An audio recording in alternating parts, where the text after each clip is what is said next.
Okay, so what we've got here is a simple printed page. I am using warm grays to put down a value layer underneath what would be my colored pencil layer. So if we were talking about oil painting, this would be what is referred to as the underpainting. So colored pencils can be translucent, can be opaque, depending on how I use them. I want to have those colored pencils be over this, and I want this to be dry. So what I've done here is I've begun to set up this, and I'm going to go ahead and color this central flower during this and explain what I'm doing. So what I've got here in order of color is I have got a warm gray 2, warm gray 4, warm gray 6. So those get darker as the number gets higher.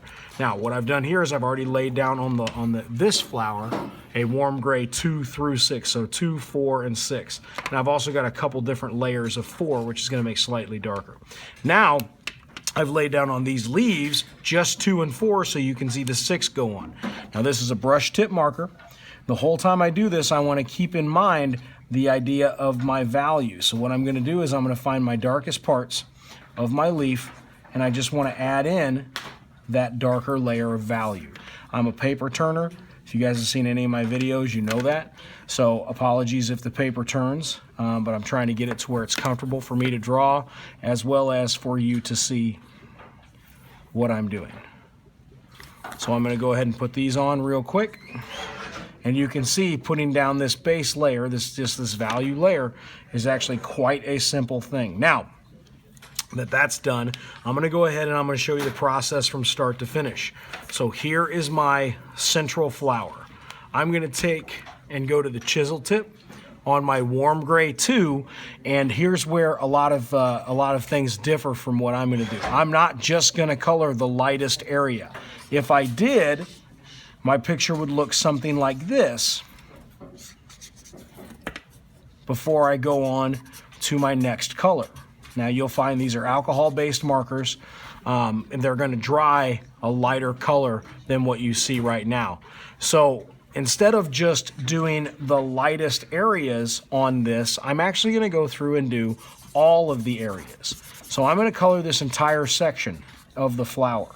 I have a kind of a mantra that I go by, which is if it's one section, I color it separately from a separate section.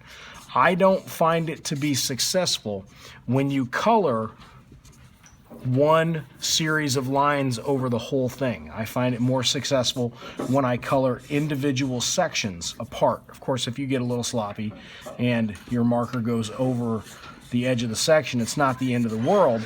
But I do this especially with markers to avoid the streaks that can happen in marker work.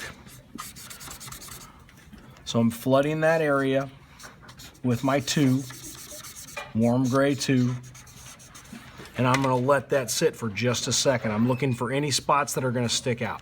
Now, I'm going to move on now to my warm gray 4. This is the 4. So now instead of using the chisel tip, I'm going to go to the brush tip, and I'm going to start to look at the layering in my color. So as I look at the leaves, I'm kind of doing this with almost a pillow shading, but it's more of a pillow shading from the top. So I'm always keeping the top edge of my flower light, and where they overlap, and as they go towards the bottom, they're going to turn dark. So what I'm doing here, as you can see, so they've got an overlap here, so it's going to look like that. But as I get to the edge of the flower, I'm going to keep it that way as well. So here's an overlap like this. As I get to the edge, bring that out.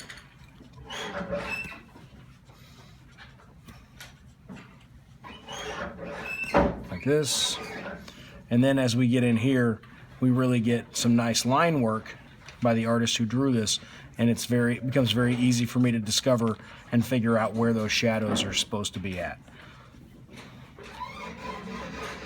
So now I'm just going to go through and I'm going to add my value layer, my underpainting, and the whole time I'm concentrating on giving this a three-dimensional look.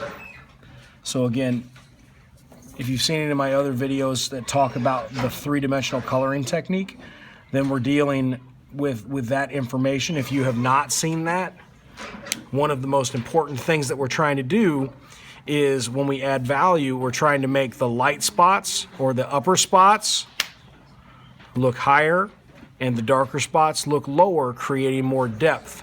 So now in here, I've gotten as much height as I can, and now I'm going to go through and I'm going to begin to add depth with my warm gray 6. So this is acting more like a cast shadow in places here, but keeping in mind the form of the flower as I go down. A lot of people, when they do coloring, they don't keep in mind form. Form is very important when we're coloring, because with our form will come our 3 dimensions. So when we color this, if we keep in mind form, then we'll really begin to see those 3 dimensions begin to pop.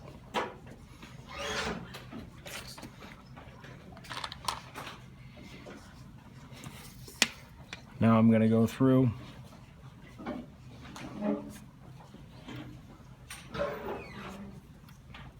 add in my little layers like this. And here's the trick.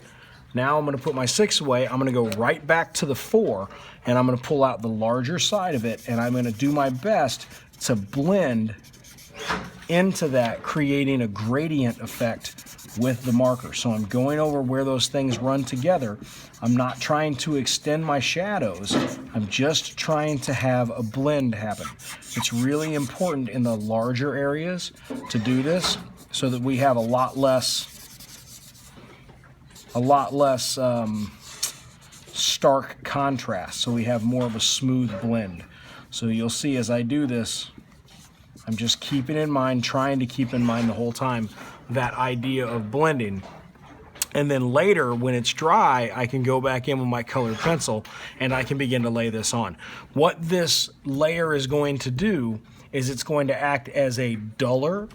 It's going to make this paper more dull, and the colored pencil can be a little bit softer. And instead of it shining through really brightly, which sometimes you may want it to do, but I don't. I want it to be more of a muted picture. So in being a muted picture, I want to try to knock down the white of the paper so that it's not as bright. I'm going to leave the background untouched so the background can be really bright, but then I can have lots of depth of color in my flower that I do. So I'm going to go through here and I'm just going to continue to make this picture, and then I'll add in to the video later a snapshot of what this looks like when it's completely finished and ready for the underpainting.